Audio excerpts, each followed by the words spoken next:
So after my last video, someone asked me about the rules that I use to fight that battle.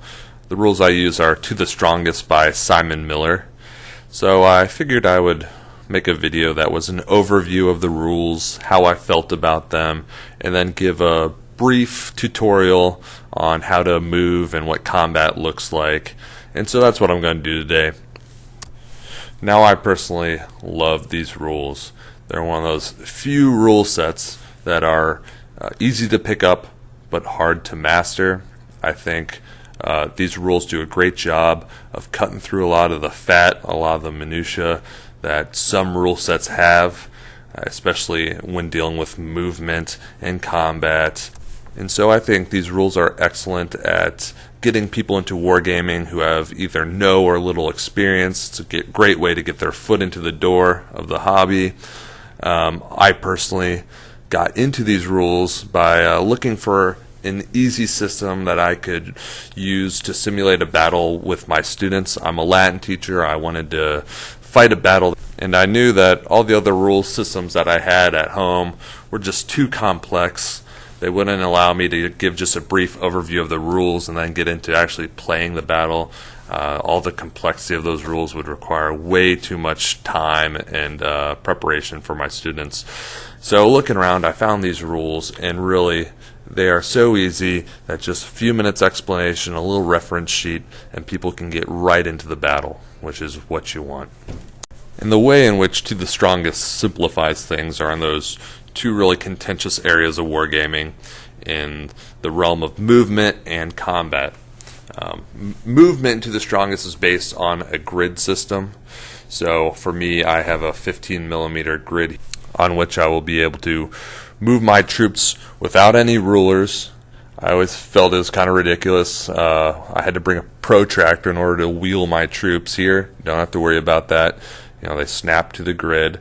And I know I've heard some people complain on the forums and on websites that, there's no freedom of movement and the grid looks ugly and things of that nature, and I find that to be totally false. You can make it so that the grid is barely noticeable, and just like I did, put some painted rocks as markers to outline the grid.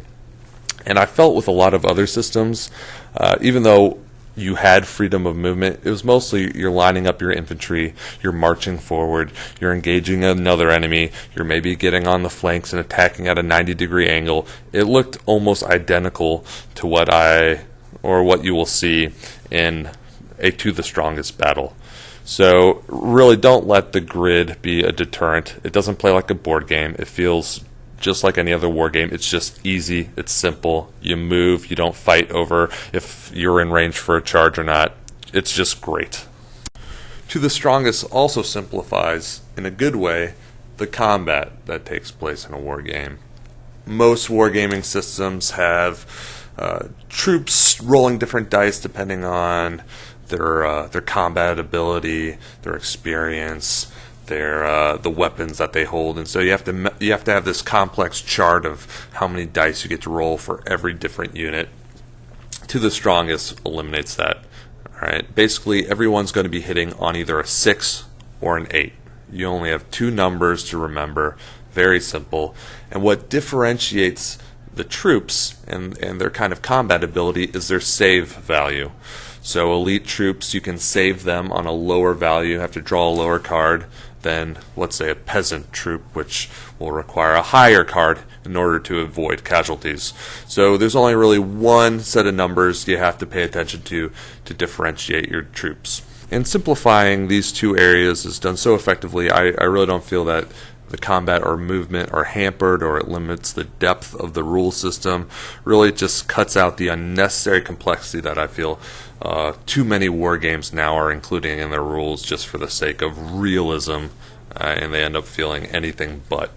So I would wholeheartedly recommend trying out this rule system, especially if you want to get non-war gamers into wargaming. I had 10 students versus 10 students fighting simultaneously using this rule set, and after just a short introduction, they were carrying out the battle with very limited help from me. And in fact, they liked it so much that my Latin club has pretty much become a wargaming club. And we meet several times a month, and the kids have a blast fighting it.